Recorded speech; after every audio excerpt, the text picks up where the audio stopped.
Welcome to Inaudible. My name is Jeremy Weiland, and I'm joined by my co-host, Ryan Masterson. On this podcast, we discuss the weird, beautiful channeled messages found in the archives of organizations like LL Research, Circle R, and others. The archives contain transcripts of messages from allegedly discarnate sources who articulate a philosophy of spiritual evolution. If you would like an audio version of the transcripts, please subscribe to Ryan's other podcast, Living, Love, and Light, available on all platforms. Ryan and I will try to provide analysis and commentary on the philosophy described in these messages, identifying the common themes, and grappling with the application of this information to our human lives. Thanks for joining us on this journey. Good morning, Ryan. Good morning, my friend. How are you? I'm doing well. Good, How are you doing? Good to hear. It's early, but I'm glad to be up, chatting with my friend again, and getting the day started. Yeah. You got the coffee. You're ready to roll. And this time we also didn't neglect to do a little meditation beforehand, which always helps. That's true. Though whenever I meditate this early in the morning, I'm right on the cusp of falling back to sleep, I found. So I was just going to congratulate you for coming out of that meditation bright and chipper, because it's uber early for you. But yeah, it's nice. I feel like it's a good way to start the day, though. Yeah. It is. I was thinking the same thing because I'm going to be playing a gig later on this afternoon, and I'm like, this is a great way to get the creative juices flowing. Nice. Yeah, that should be fun. Yeah. It's the closest thing that I found to channeling is trying to play improvisational music, you know? Is this for Element 115? No, this is the Spiral Light Band, which is a group that I joined a little bit ago. Okay. So I'm catching up on their whole repertoire of original material. Nice. And, just trying to hold my own. So far, so good. Nice. Heck yeah. Well, the purpose of this podcast is going to be picking up where we left off on the spirit complex and the soul, which was a session we started last time. It's January 6th, 1991. And if it's okay, I'll just do a little recap of where we were. Definitely. And please fill in any gaps that I'm missing. So basically, the whole idea was they started out talking about the function of choice and the way that we kind of create ourselves via our choices. Our choices are what make us unique, they say. Mm-hmm. And choice seems to be a very mental thing. And they focus on, the way that the mind in making these choices can either reinforce patterns in our life or work, to detract from the patterns. With the biggest pattern being our polarity. The biggest pattern being the core polarity that we are choosing for service to others or service to self. And the little choices we make along the way either detract from that polarity or augment it. And all of this is coloring how we experience our lives, the way that we perceive it and interpret it. That's what catalysis is on a fundamental level, in my view. It is that interpretive element. It's how we create the thing about our experiences that makes it so catalytic. So that drives it down into our heart, Yes, the spirit because complex. Sorry? Because just to, I guess, reiterate or put it, to translate to my own understanding, because each experience we have is unique to us. Even it might be a copy of the same experience that everyone else has experienced, but the meaning that it has for us, the turmoil that it gives us, the emotion that it gives us is unique to us. And the choices we make per that scenario is our own. And it comes down to what if we feel like we make that decision with our mind, it still affects the spirit, or it's being driven by the spirit for the evolution of the spirit. I guess that's where I start to curve off and wonder, okay, well, I feel like I'm making this choice, making these decisions, and that's coming from my mind. But underneath that desire to make the right decision, there's this feeling, and it's like, where does that feeling come from? Is that feeling coming from the spirit complex, or is that feeling still coming from the mind? And it affects the spirit. I guess that's where that's what came to mind when I was re-listening to our episode last week. Well, the spirit complex is a portion of our totality as entities, as perhaps what you might also say souls, right? The idea that we're not just a mind, we're not just a body, and we're not just a spirit. We're all three of these things in constant communication. And Ra makes a very, very firm point about we don't evolve in any one of these things without affecting the others. All of them are at work in all of our evolutionary steps forward or backward. So to address your question specifically, or your concern specifically, I think one way of looking at it is that it is by getting into our deeper minds that we come closer to contact with the spirit complex, and the way that it informs our deep mind, and how that information bubbles up, that inspiration bubbles up into our conscious minds. Specifically, those things that we recognize in our experience and don't filter out. Remember, the filtering aspect of mind is one thing that they talk about. And it is this deep inspiration from spirit, I believe, is what they're saying, that informs what we see in our lives as catalytic and what passes us by and we don't really grab onto. It's not really our lesson. Our lesson is what we see. It's what catches the eye.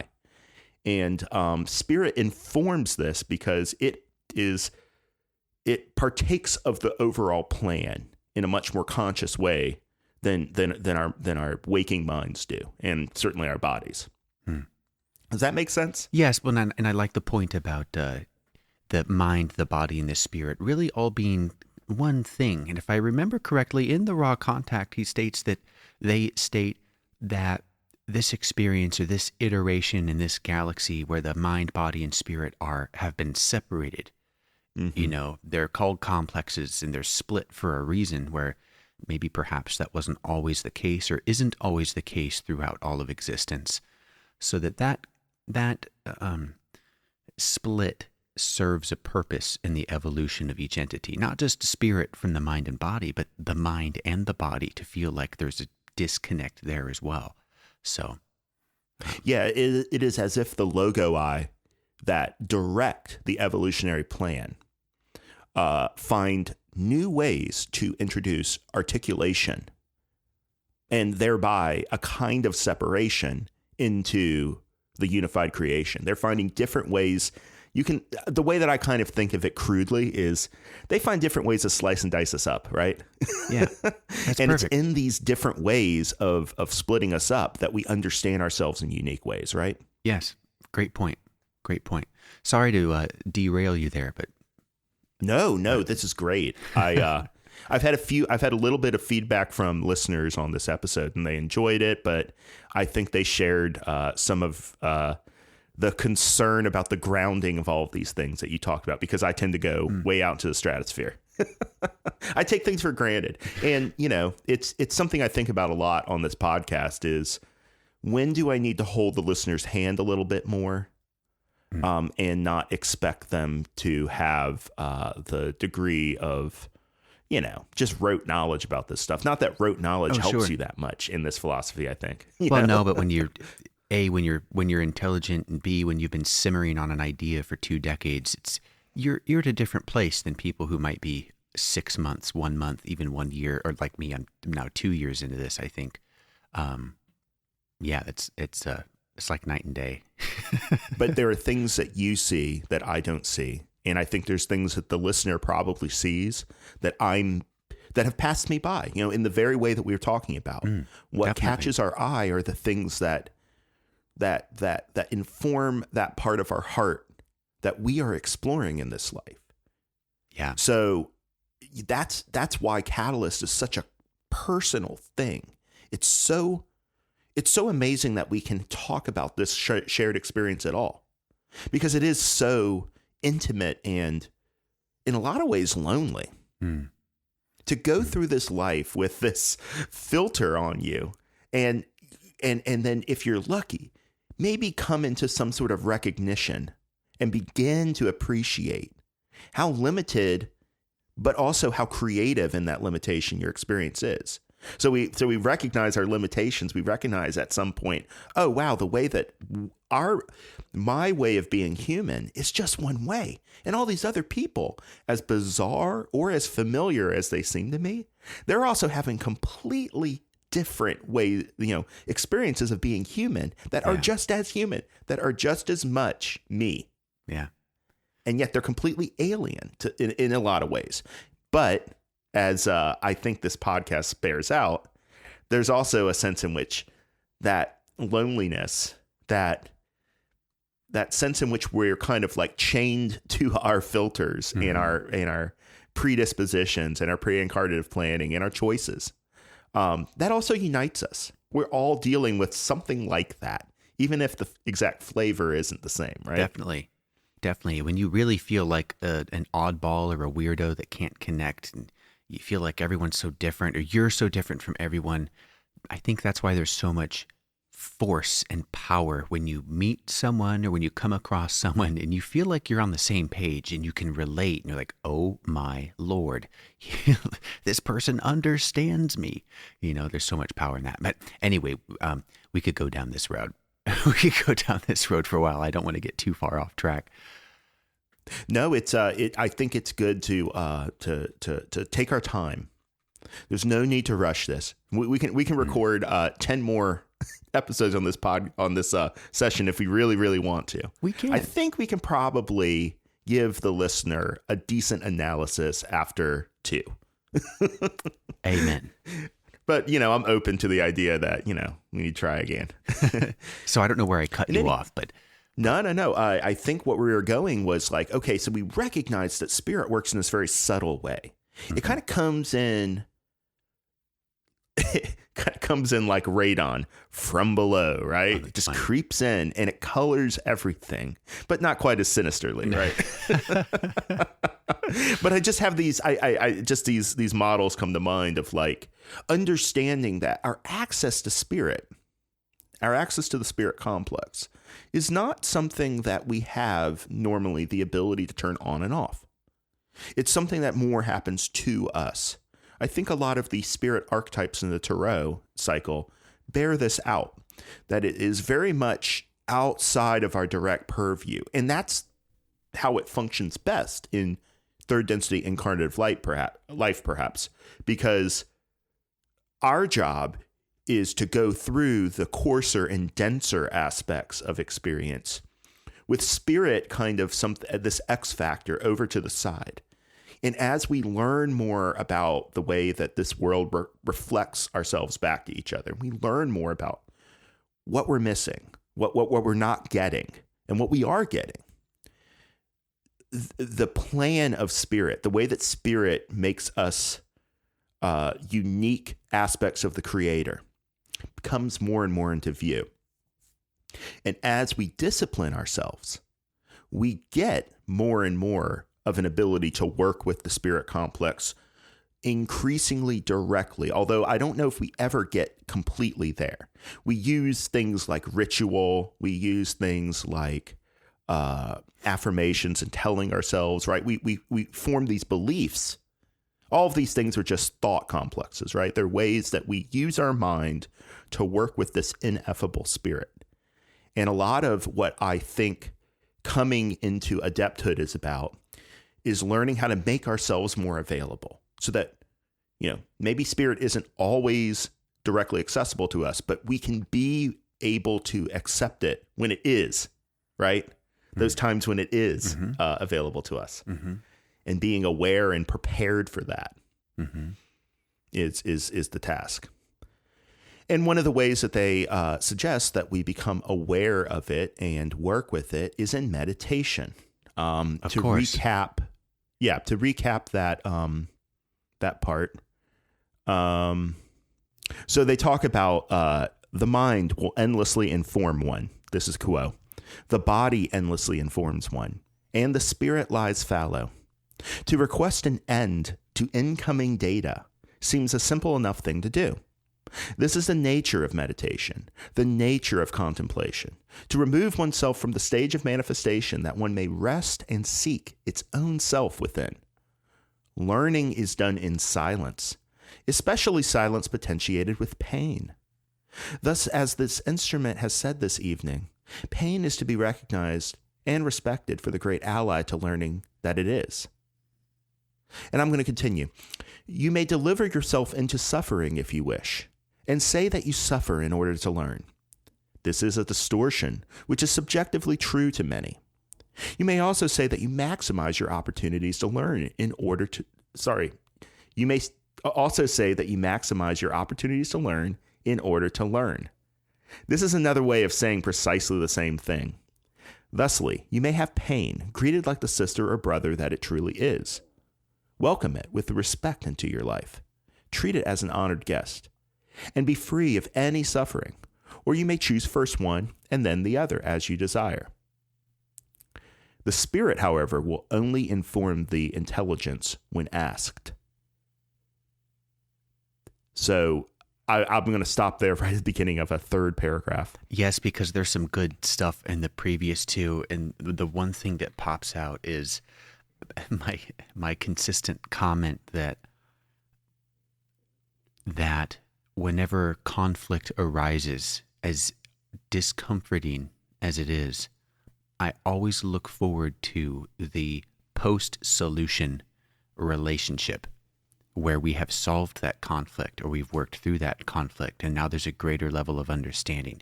It's so stressful and it's so uncomfortable and painful and you feel miserable for a while, but the resolution of that is an amazing experience. So I like this idea of saying, welcome. You may have pain, greeted like the sister or brother that it truly is. And they continue, you treat it as an honored guest and be free of any suffering. So you can have this pain in your life, but whether you suffer, whether that pain causes suffering, it's a different issue. But the idea of welcoming the pain, because when you, as they would recommend, sit in silence with that pain or that suffering, there is learning that can come out of that. And that's what this is all about. Yeah. The key thing from my point of view is that the learning is what it's all about. And that we understand our attempts at discipline, our attempts to balance the pain that comes into our lives as part and parcel of this learning experience, not as some kind of punishment, not as some kind of chastisement that we are wrong in some way. This is all the way that life is supposed to work. And so we also revisit this idea of suffering and the way that the suffering is a kind of choice. Suffering, they seem to say, is unwelcome pain. That's all it is. Yeah. We all know people who have experienced immense amounts of pain who still have a chipper and positive attitude. Why is that? Yeah. Well, what immediately comes to mind is whether or not you feel like you're a victim of the circumstance or you're a victim of the universe or you're that victimhood where you don't feel like you're in control and you don't feel like you deserved what you got, the experience that you had. I know just personally, for me, I have felt that way before. I have plenty of people that I know have felt that way. And there tends to be a lot of suffering when you feel like you're a victim there. Whereas when you take a different perspective and you say, well, maybe I'm not a victim, but this event is here for me to learn something. I don't know if it's almost a more cold view of the world or disassociated or not personal. I'm not sure if that's the that's the idea I'm going for. But when you kind of remove yourself from that situation and remove yourself from victimhood, I have tended to find that my suffering has been much less since taking that approach. The pain is still there. It still sucks. Yeah. But because suffering is more, how would you define it? It's more emotional, right? It's wallowing. To me, it's like almost like wallowing. Yeah. It's the rejection of what you feel. The rejection is what makes it suffering, in my understanding. We feel what we feel. Mm-hmm. Feelings are something that transcends the complexities that we've been talking about. I think there's a body part of emotion, and this is something that my working group comrade Jade has really impressed on me, and I appreciate the insight. Emotions are largely, I mean, they have these endocrine and bodily elements to them. They provoke. I mean, emotions, I think, are used by animals even when they're unself-conscious to trigger impulses, right? So there's this bodily aspect to feeling. There's this mental aspect of feeling. We've talked about the beliefs in the last episode, the beliefs in the way that we sort of use mind constructs to channel and limit and structure this otherwise incoherent feeling that we have. But this emotion is deep, deep, deep mind stuff in a lot of ways. And so I think it does actually partake of spiritual aspects as well. I think emotions are very close to the archetypal mind. I think they're very close to those core resonances. And it's precisely how unstructured and ineffable and happening to us that they occur that makes them so valuable. They aren't things that we can simply elide easily through our thought or like doing something different.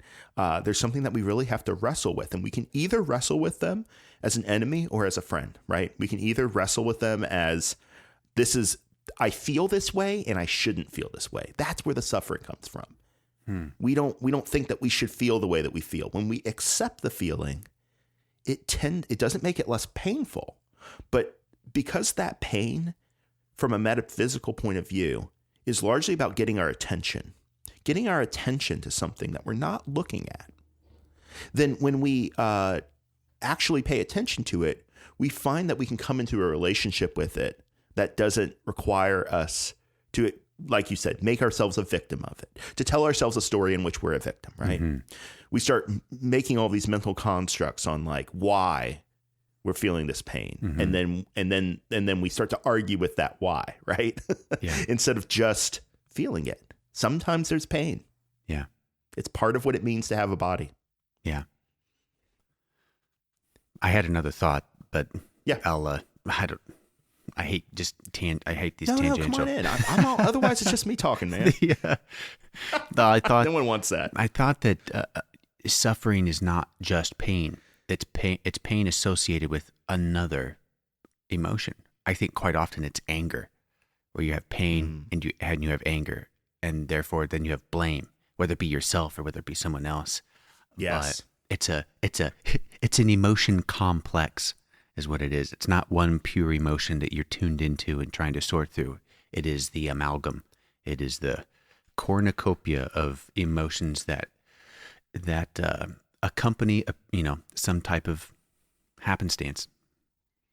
You're right. There's lots of notes in the chord, and the chord is what we actually experience, right? Yes. Great analogy. 10 points for you, sir. That's a good one. I got it. It's a good one. I just got it from Ra. I've been reading a lot more Ra lately. And sometimes those chords really resonate. Like those intervals are perfect. And, and other times they're pretty dissonant. But, that's a great analogy. I love that one. Well, I do think that the learning is done in silence, like they say. And that a lot of what is learned is what each of those notes are. Right? This is how we get down to the deep. This is part of getting down to the deep mind, to getting down to that archetypal level where we are learning as we approach adepthood how to resonate and be each archetype in the moment. Our emotions are largely, I think, a kind of like really crude way of bouncing us closer and closer to understanding these fundamental notes, these fundamental vibrations, these strings that comprise the, full fretboard of beingness, right? Mm-hmm. And how are we going to think our way to that? Not very well. Yeah. We're going to learn by accepting the pain or whatever feeling it is that we have and letting it shape us rather than us shaping it through some mental narrative that we tell ourselves or some belief construct that makes it tractable, and therefore we can put it aside, right? Yeah. We can put it on the shelf. Maybe help correct my thinking for a minute, because the way I am splitting this complex in my head is that we have our mind and body experience whatever it is that we're experiencing. And the feelings that we have about said experience are essentially driven by our spirit, in the essence that our spirit is desiring development. And the way it develops is by working through these challenges that are delivered via our mind and body.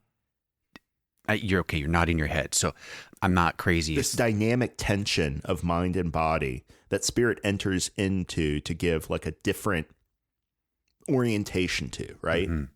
So like an animal deals with like challenges of body and maybe sometimes mind, but like it's the spirit and the self-reflective, the self-awareness aspect that takes that whole direction and turns it 90 degrees and says, this is about something that is more than just your survival any longer, or having a good incarnative life at, just one life. Yes. This is about learning how to use mind and body to express these deeper principles that transcend all of that. Mm-hmm. And that is a hugely metaphysical, powerful thing that we are learning, coming into consciousness to learn how to do.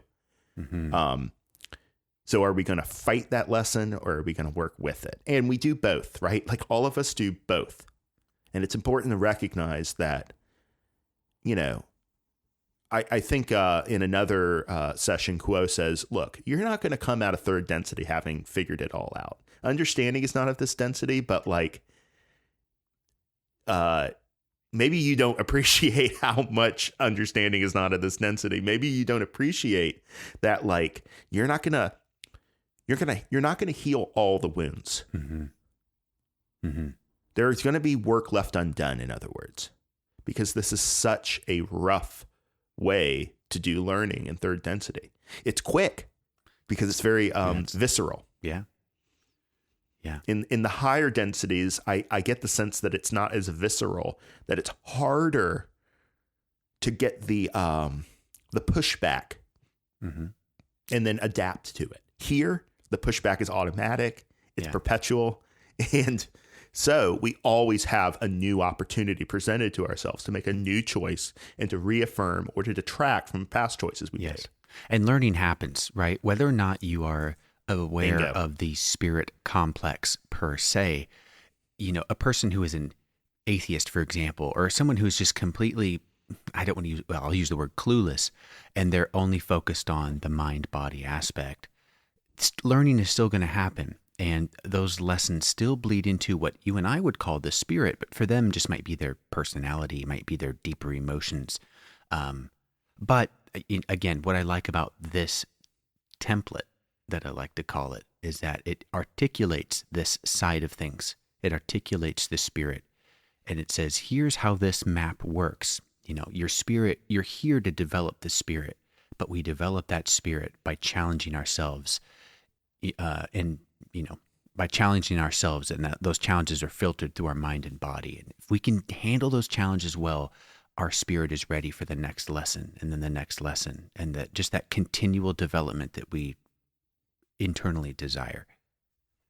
So well said. And I probably should mention more often than I do, because it's a core belief of mine, that the law of one and this entire philosophy, this entire template, as you said, of understanding ourselves is only that.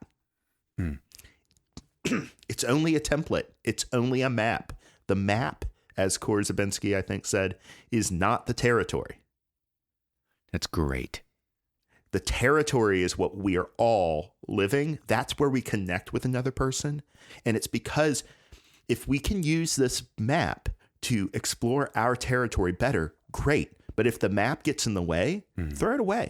And this is always what the Confederation says, because, and this is what I see a lot, and this is a lot of what prompted me to start this podcast in the first place, is when I see students of the Law of One using the map, instead of to connect with people who maybe don't have the map, connect. Yes. You should be connecting on the territory. I'm sighing and nodding my head like, yes, this is connect on the because the territory is shared. The territory of the struggle to get to the open heart is something that everybody can understand along with us on a root, visceral, fundamental level.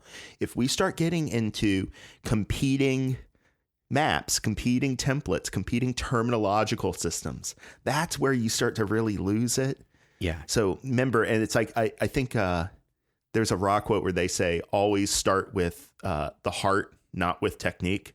And because Don's asking about all these, techniques on how to heal, how to understand the self better. And it's like, that's great.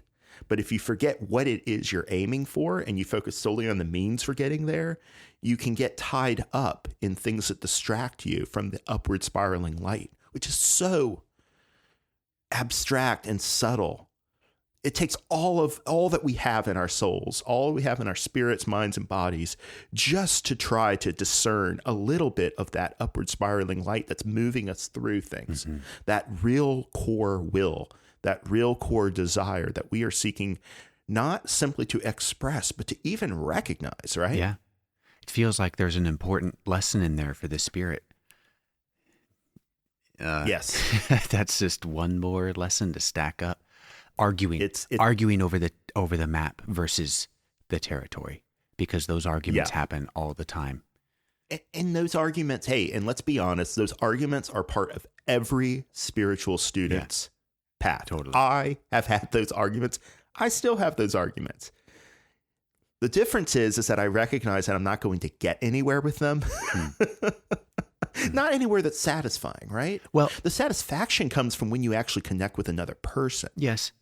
But I think it's, if you're arguing so that one can get greater perspective and therefore greater understanding or new insights, then that's different than if you're arguing over, well, my template's better than yours, or yours is incorrect, And this might be a really good time to revisit something that was at the beginning of this session that I neglected to bring up, even though I thought it was one of the most important parts of this transcript.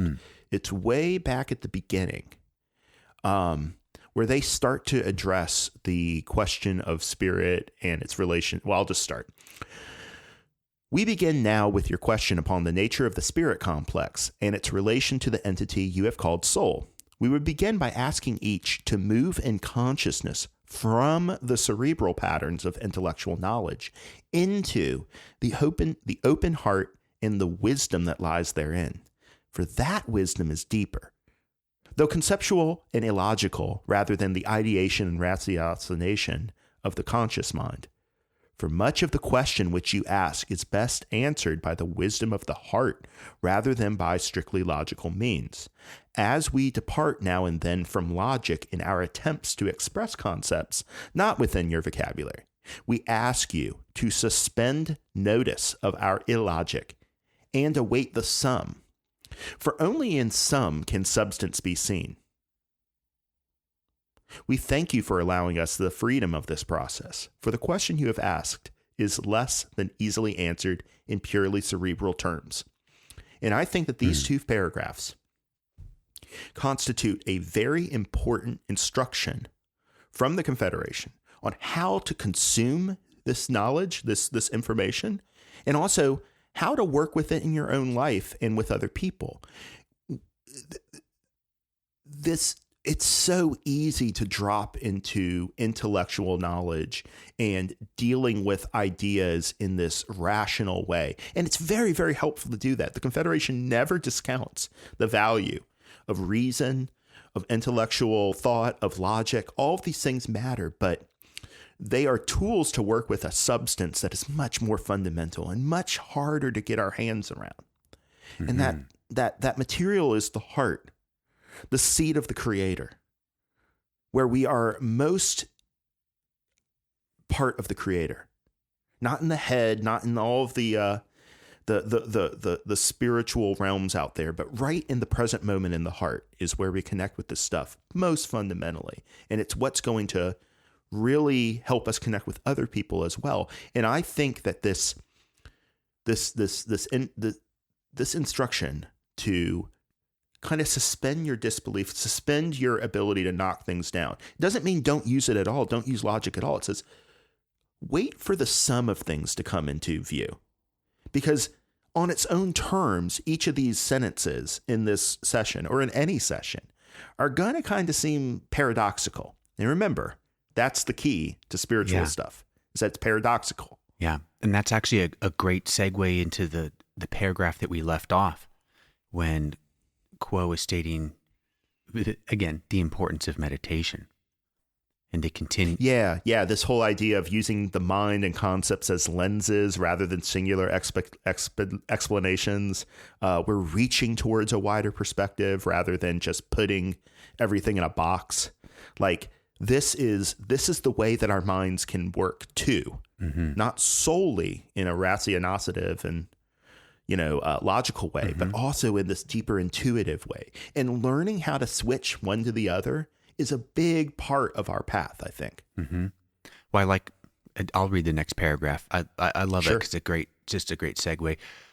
Quo continues, the spirit, however, will only inform the intelligence when asked. Thusly, each entity has its time of the first and fundamental realization that is appropriate for its rhythm of beingness.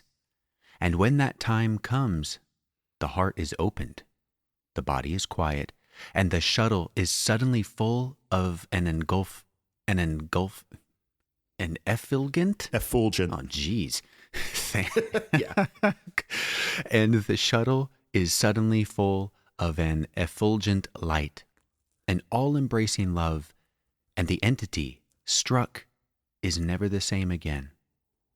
This is a natural awakening, but it is all that is natural about awakening.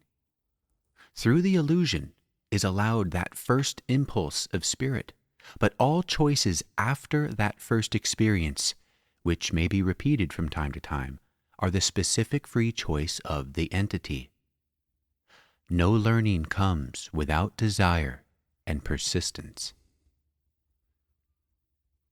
So it's nice. They're tying together. Here's your spirit over here, and then they recognize your intelligence or your mind, your body being quiet. Is your heart open? Is your body quiet?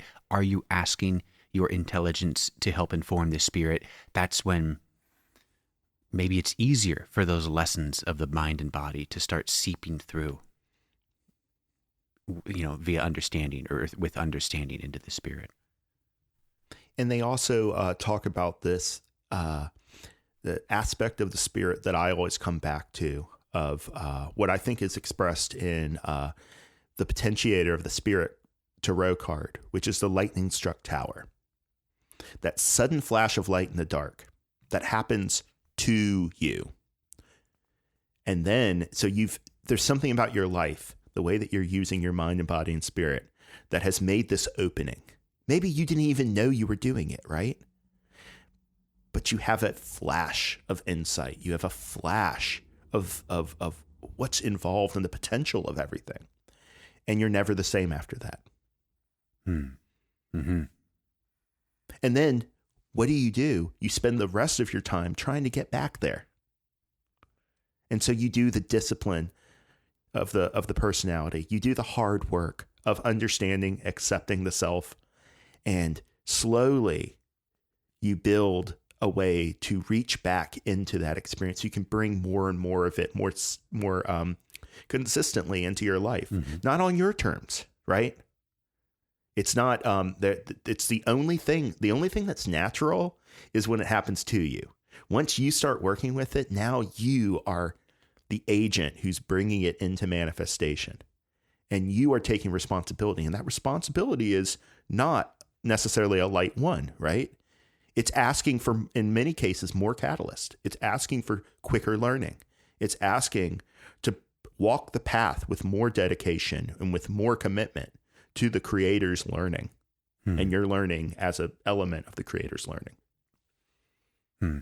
Is it the difference between trying to make things happen and simply allowing things to happen, or recognizing what is happening around you and accepting it, going with the flow, and just moving from event to event? I'm just wondering if there's an important differentiation between that lightning struck tower of something that happens to you versus the things that you manifest, things that you are responsible. How do I say this? I think what we get in the lightning struck tower, in the natural awakening, is our first glimpse that our desire and our will is broader than we have a conscious understanding of. And that intrigues us, inspires us. It literally infuses us with spirit, and we recognize an aspect of ourselves that was once not known. Yes. Now we have something to train our attention on. Now we have something to aspire to. You know, we, my wife and I, we're always trying to find something to do on date night that allows us to, I don't know, have fun, but still be able to watch, you know, the baby sleep. Right. So she's, you know, so we, you know, we're sorting through Netflix, and we started watching Chef's Table, and a great show that highlights, it's a 1 hour show, 1 hour episode that highlights a specific chef in their restaurant and the chef's story, maybe the restaurant story. And we recently watched one about this gal in LA. She's got a restaurant called N Naka, and it was a great story, but this lightning struck tower image comes to mind because she had started, under a lot of stress, she had started a sushi restaurant in LA and sold it because she just was not having fun. It was not what she wanted to do. And she was looking for that next thing, that next idea. And I think she had either watched a TV show or read an article about this idea called I think it is called a chef's table, where you go to a restaurant and you don't get to pick what you eat. It's whatever the chef wants to cook that day. And maybe it's a small place, but everyone eats the same 7 course, 12, whatever the small meals are. And just like that, she's like, that's what I'm going to do. She just knew this, I'm going to make whatever I want. It's going to be awesome, and people are going to love it. And that to me seems like, well, it was a very important event because now she's got a great restaurant in LA. But for her personally, that was one of those lightning moments of, this is it. And those are powerful moments. You know, I try to be attuned to that in my day-to-day life. Is there any strikes of lightning that are happening that are like just clear of this is the direction I should be moving in?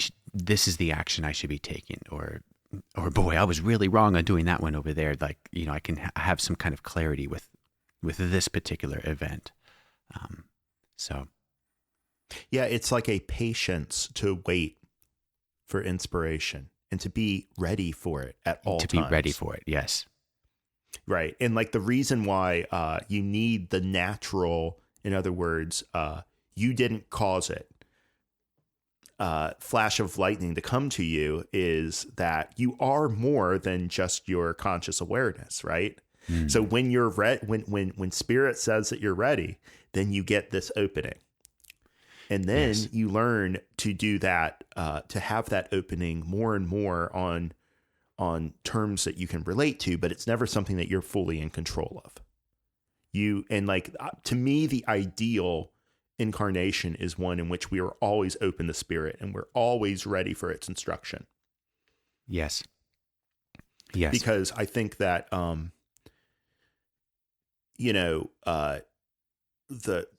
it genuinely is what we're already doing. We already are channeling spirit, but we're doing it in this way where we're like muddying it up and we're like fiddling with it too much because we're not comfortable with the pure spontaneity. Yeah. That spirit would actually command us to embrace. I suppose we're trying to continue to refine the spirit. And, yeah. Yeah.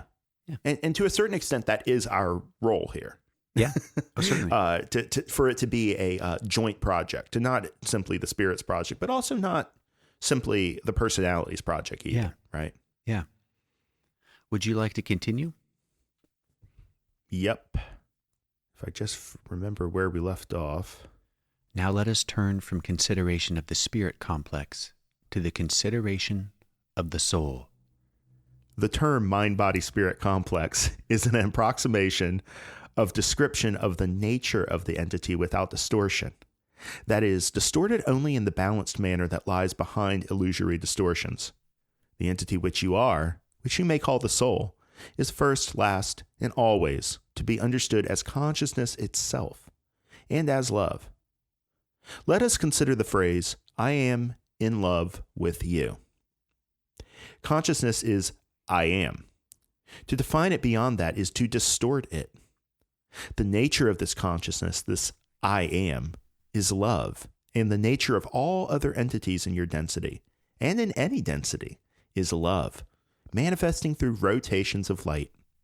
Thusly, all may say at all times, in any relationship whatsoever, I am in love with you. Let us pause and experience together the I am of us all. And this is the Carla Rookwood experience right here. I like that they actually pause. She's very good at, she does not quibble with things that might make a channel otherwise feel awkward. To pause is often a time for a channel to wonder whether they're still on the bead, whether they're still receiving what they think they're receiving. So Carla's a master channel at this point in 1991. And, she knows when to stop. She knows when to let the experience sort of percolate. And also, just to deal with the actual content here, we get an understanding of what the Confederation considers the soul. It is this idea of our mind, body, spirit complexes understood without distortion, understood as a totality, as balanced, and that whatever illusory distortions are manifesting in our lives, they are not the complete picture of who we are. And how much that entity, who we are, is love itself. And how much consciousness is both us, and consciousness is this love. The consciousness is, the creator is this binding force that keeps driving us forward, that keeps calling to our hearts, that creates everything and the experience of everything. Agreed. glad we can put that to rest. I think it's interesting that because they, like I said in the last episode, they don't actually talk about soul that much, at least as anything other than a vague term to gesture at. Well, the mind, body, spirit complex. Soul, because soul is a tool of a Christian template, is it not? If we're talking about I'm talking about the Confederation template, the map. Soul is a term that is used in it's a different tool in a different map. Yeah. In normal parlance, we are a body that is inhabited by a soul, right? Mm-hmm. And then that we can lose our soul. We can lose our more divine nature, right? By acting out of accord with this soul. The soul is the thing that carries on after our body dies and all that. So you can see this as like maybe like a much more simplified map than what we try to work with on this podcast. But it's still a map and it still points at something real. Sure. But you can see kind of a corollary between the spirit and the soul, or the spirit complex and the soul. Because on one side you're splitting the mind, you're splitting the body and the soul, or the mind, and most people treat their bodies and minds kind of as one unified thing. It's just all kind of intertwined. So body and soul split. And then in the Confederation, you have the mind, body, spirit, which are all separate but one in that paradoxical frame of mind. Don't a lot of people think of their soul as their true personality? Yes. I mean, again, it's still a good map, because you can, the reason why you might feel guilt is because your actions were different than who you really are. And who is that real you? Well, some people say it's that soul. It's the deepest me, It's the part of me that's a ghost, right? I mean, I guess but that literally is how people use it. This is true. I think that's true. But what is that ghost? Exactly. What is that ghost? It's that part of you that is part of God, right? Right. And so the only, one of the benefits of this map that we talk about on this podcast is just, what if we could understand ourselves instead of like soul and body? If we could instead just understand ourselves as 7 different parts, right? Oh, sure. Or 3 different parts. Like these, it's just like, it's kind of like comparing a Christian concept of soul and body to like the psychological map, right? In all of these different ways that we understand the psyche. Yeah. Oh, sure. That's another map. And it also has a lot of benefit and utility. Sure. And it also has its blind spots. Totally. No maps. As Carl Jung pointed out quite a bit. Yeah, no maps are complete, right? Yeah. All right. So we're all love. We're all consciousness. We get it, Jeremy. All right. Moving on. This entity that you are is subjectively experienced by yourself through illusion, while the integrity of your beingness is always preserved in mystery. You cannot analyze a mystery that has no answer. Thus, we move in a circle, coming again to our first point. To analyze a unique entity is to do the impossible, for both that which we call love, or logos, or the creator, which is a portion of you, and the portion of you that is unique, are mysteries, now and forever. It is a matter of allowing that mystery to be a mystery. That is most helpful within the incarnational experience. It is acceptable to be unknown to the self in a final way, if one realizes that that is the situation and will be the situation, until the allowing of consciousness becomes such that one no longer desires to know about consciousness, but only to be consciousness. At that point, which we have not yet reached, there is the returning to the infinite one, and the creation moves from creation to creation. As entities are sent out and then returned, that manifestation may blaze in its appropriateness within the infinity of intelligence. Whew, boy. Let's go back and really is right. tease that out. But I think there's a lot of recapitulation here. Yes, as they say. But the first sentence is just gold. This entity that you are is subjectively experienced by yourself through illusion, while the integrity of your beingness is always preserved in mystery. Yeah. Because I think that's what they mean by soul, that part of you that's always in mystery. Yes. But it's still you. You still have access to it. Yes. It's just not, you're not looking directly at it. Yes. But I love the idea that you are subjectively experiencing yourself, but that subjectively is the key word there, because the way that I experience my wife's emotions are different than the way she experiences her emotions, and it's like, who is right? Well, is anyone right? Well, no, because everyone has a subjective view on, what their experience is. So that line, I love that little reiteration.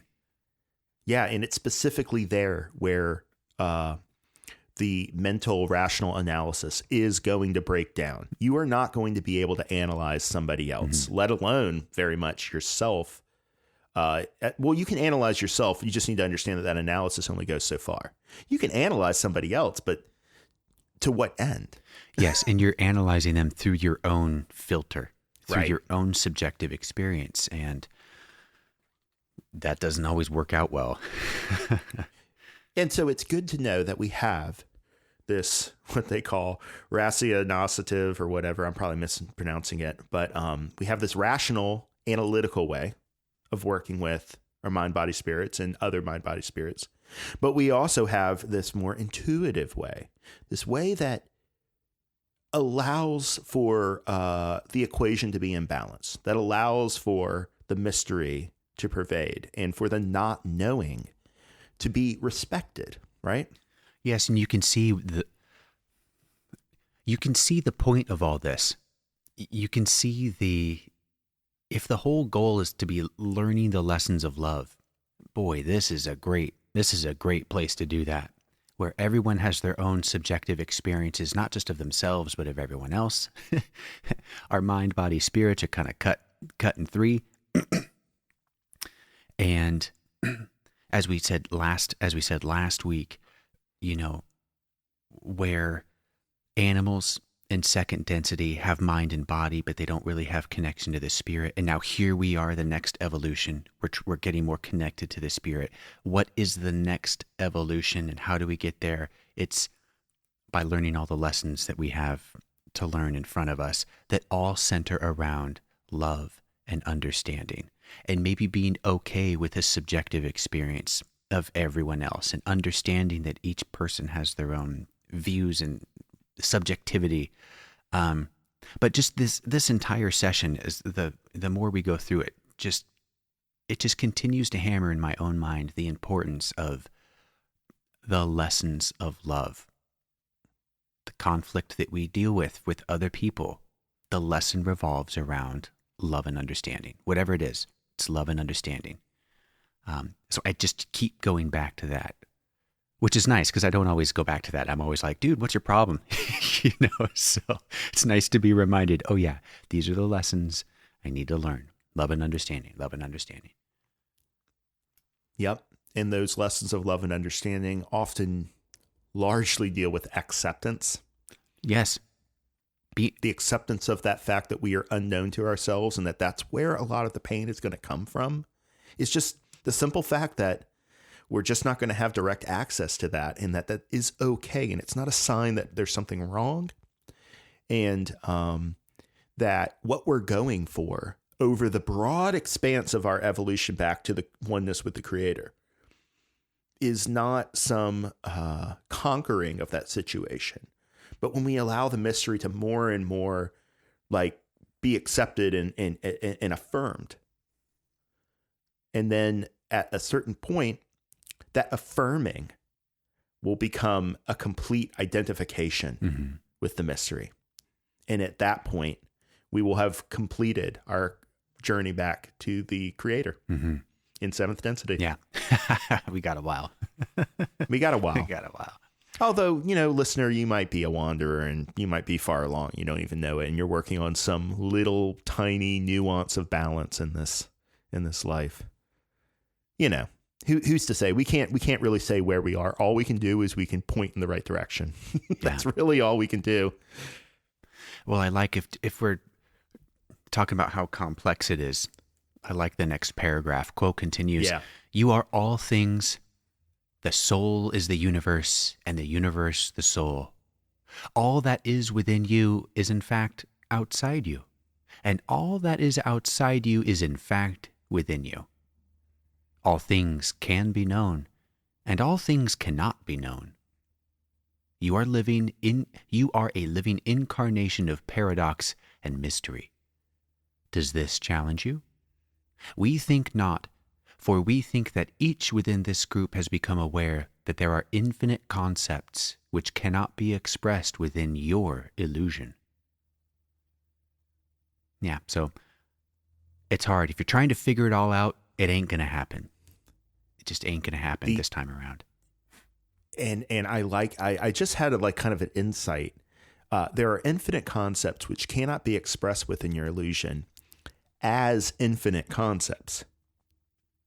They can only be expressed as finite concepts, as a kind of projection into our reality of this much more detailed and multidimensional reality. And that a lot of what opening up the spirit is and doing its will, doing the Creator's will, which we learn over time is our will, is figuring out what is the finite way I can express the infinite in this moment in time, at this position in space, at this point in my evolution. What is the way that infinite can best manifest into the finite? That's the dance that we're doing. And that's why opening up to spirit is so important, because that inspiration gives us the ability to more and more be ourselves in incarnation, not because we are becoming infinite in incarnation in some way that everybody, it's not like we're going to start floating around and glowing and having a halo or anything like that. Right. It's that we more and more touch into that spiritual aspect of what's materially and concretely occurring to us, and recognizing that that's not where our ground really lies in incarnation, in the material, in all this stuff that we normally deal with. Our real grounding is in spirit. And that ground is constantly changing, which means we have to keep moving and finding a new way to bring this spirit into manifestation. Why is that ground constantly changing? If who we are is spirit, and spirit is who we are doesn't really change. Right, but we're in two worlds at once. That's the issue. It's a translation. If we are standing on the ground of incarnate life, spirit seems random and fluctuating. The metaphor that even Ra uses for spirit is that of wind, right? The wind is constantly blowing to and fro.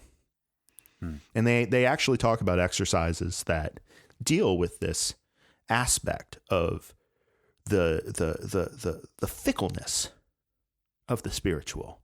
It doesn't subscribe to a schedule. It doesn't conform to a plan. It is completely free, in other words. And that seems random and chaotic when you're grounded in this reality. If you can learn, I believe, this is just my idea, so take it with a grain of salt, but if you can learn to instead identify with spirit and have that be your ground, then you're going to look completely random and all over the place. And so finding a way to have a smooth translation from one kind of experience, this spiritual, this ever-changing experience, to this more static, incarnate experience. That's a lot of where the spiritual work is. We are transducers of that spiritual energy into more concrete manifestations. Okay. That's kind of my idea. Got it. And so I just love that, translating from infinite concepts into whatever finite concept best in this limited illusion reflects the infinite nature, right? It's like sometimes you can say a word, and in a word you can describe a universe.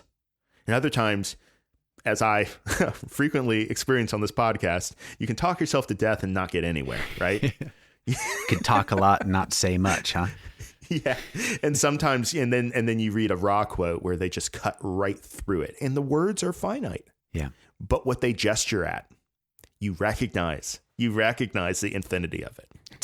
And that's real magic. It reminds me of country music. It reminds me of Garth Brooks. The guy can say so much in so little time, Oh, I'm really glad you brought this up, because one of the big artists that was a friend of mine through my initial spiritual awakening was Townes Van Sant. And oh my God, that guy is a poet. He would just pluck the strings of despair and suffering and unhappiness in such a way that was so beautiful for me when I was waking up. And I still love his work, but Oh man, I do think that there's something about country music in particular that really reaches in and can touch one part of somebody's soul in a way that brings out the totality in a moment, and it's gone once you try to think about it too much. Yeah, no, it's great. It's there's some real skill in being able to tell a story, like that. Yeah, they have a way of working with emotion that seems to tap into its unlimited nature. Mm-hmm. It's very strange, and other artists do this too. It's not just country music, of course, but like that's what I love. That's why I think that, like, I've been thinking that real spiritual work, real spiritual agency strikes me as a lot more like art than religion. The more that I go forward, it's really about a creativity and a vibrancy to your life. And it's not so much about like there is discipline. Yeah, there's discipline in art too. Oh yes. That's an interesting idea. Maybe we'll simmer on that one. The creativity and curiosity that's required of art seems to be required of spiritual work too. Let's see. Do we want to do this next paragraph? Where is this? Yeah, let's just go ahead. Indeed, as we speak through this instrument's main asset, besides its purity, is its craft. For we offer concepts to the conscious channel, which must needs then be given words.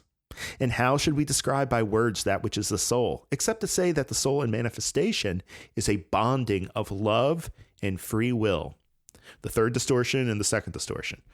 And processed through the densities is choice upon choice upon choice, as free will is first paramount, and all other things but the individual will seem as threats or potential threats. This moving on until the process of evolution of mind, body, and spirit brings each entity to the realization, hard won or won easily, depending upon the incarnation, that the will of the self, in its deepest sense, is the will of the one infinite creator.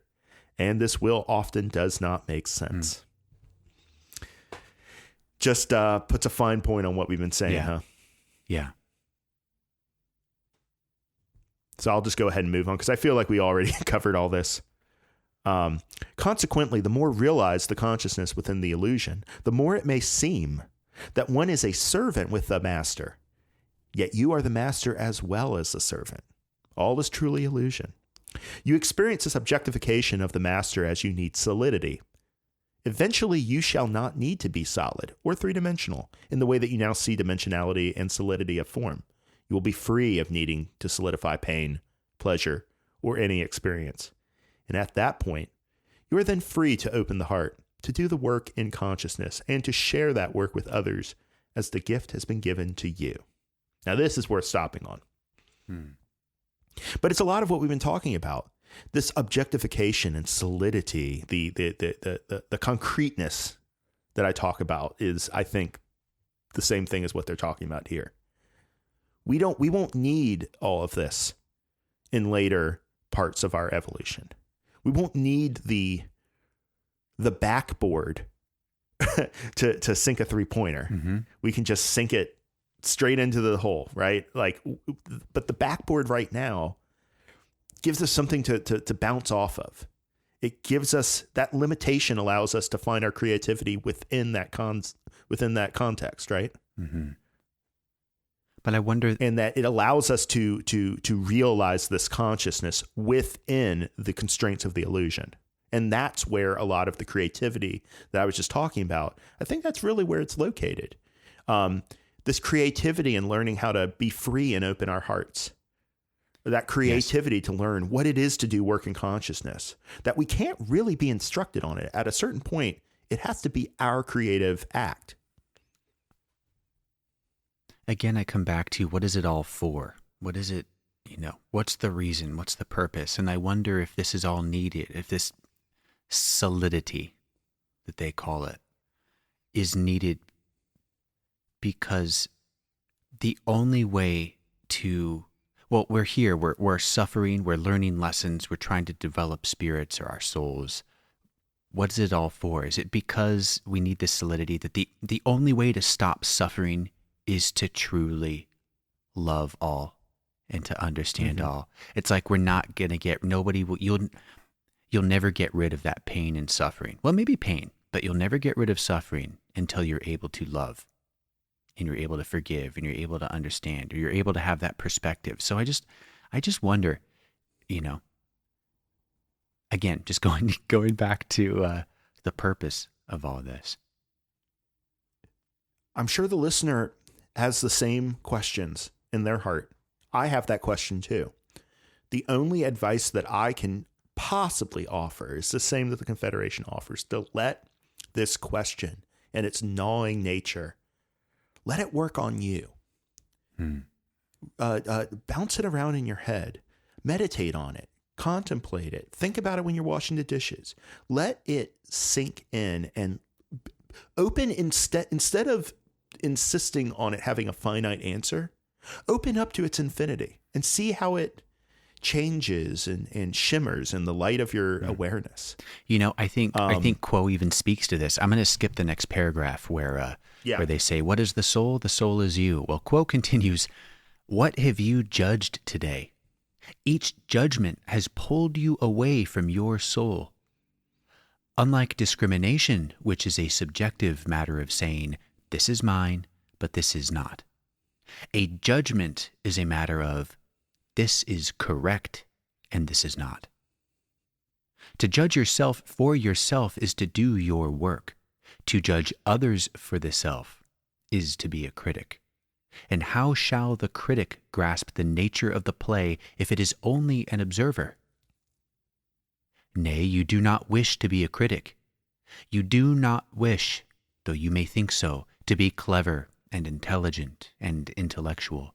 You simply need to straighten up the household of your mind, and when it is tidy, to move into the heart. Through love, open the heart, so that without fear you may greet yourself." There's an interesting point here where I'm thinking all these lessons, what it's for, it's like I'm going to continue suffering until I learn the lessons of love. I'm able to love, I'm able to understand, I'm able to forgive. But I love this last sentence. Through love, open the heart, so that without fear you may greet yourself. It's almost as if this whole purpose is to not just be so that I don't have to suffer anymore, but there's something about knowing myself. There's something about knowing something deeper about the nature of who I am and maybe who the Creator is when I learn these lessons of love. It's just an interesting way to end that paragraph. I think that the fear that of greeting ourselves, of knowing our full and complete nature, has a lot to do with why we judge others. And we externalize that fear into the drama of the other self and the self. Well, I apologize. I was just going to say each judgment of others is really a judgment of ourself. Exactly. That's an unfortunate part of judgment. But it's introducing. But it's like with an extra step. It's like with a step of remove. Yes. That allows us not to fully own it. Yes. Oh, that's perfect. And we'll come back to it, right? We'll eventually come back to the fact that judgment that we leveled towards someone else is actually a judgment of ourselves, and probably gives us a nice index point into what it is that we fear that we will find within ourselves. Yes. And I've noticed myself, how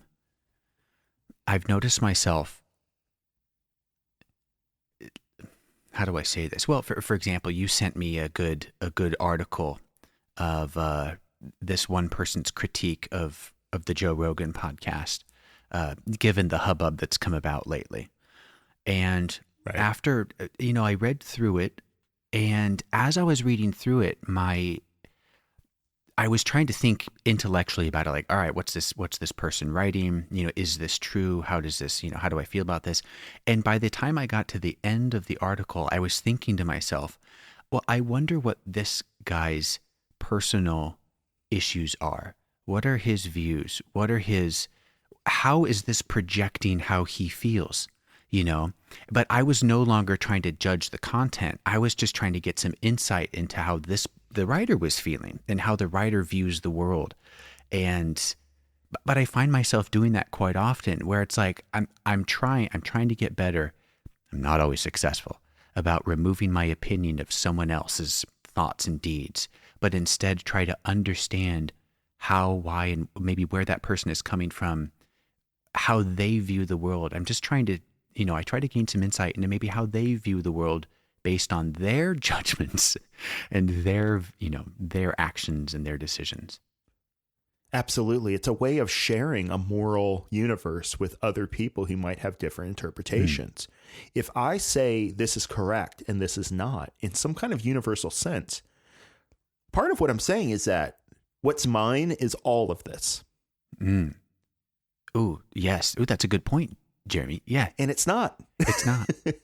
And not at least as far as the personality is concerned. Yeah. What's mine is merely my own lens through which I view catalysis and through which I view those things that catch my eye as worthy of attention and maybe working on. And that is completely even in a stoic sense, you think I can work on things that are part of myself. Mm-hmm. I can't do anything about other people directly. And everything I do is at a level of remove that's disconnected from connecting on that spiritual level, where we actually do have, because on that deepest spiritual level, what is mine is theirs. Yes. But it's not about correctness. Yes. It's about releasing all of that. And that's hard. That's hard. Especially when you have such strong feelings or strong opinions about this. But again, if you can sit in meditation and try to sit with, oh my gosh, why am I feeling this way? Why is this really rubbing me the wrong way? Or why am I so aggressive about X or Y? There's so much grist for the mill. There's so much good stuff in there that if you can sort through and you can try to learn those lessons of love and understanding, boy, there's some developmental potential in there, Yeah. So the more we try to discipline the outer world to our specifications, the more we're going to run into this criticism that disconnects us from the thing that makes it the most personal and therefore the most opportune for learning. And they say, like, you don't want to just be a critic of other people. Not really. What you want to do is be fully engaged in life. And right there at that point where, like, you feel like your foot is on the ground of life and if it's quaking, then so be it. And if it's solid, then so be it. And can you be there for other people while you're doing that too? Yeah. Yeah. This is one of my favorite excerpts of conscious channeling in the entire archive, because it really made me understand how to know when I'm judging other people. How do you? When I start to say, if I look at say an article that I'm reading, and I think I don't really resonate with that. That's not a final judgment. That's not separating me from somebody else. It's just saying, not for me. When I read it and I'm like, that MF, that is wrong. How dare he? Uh-huh. Now I can see that what I found is there's something in me that's worthy of a second look.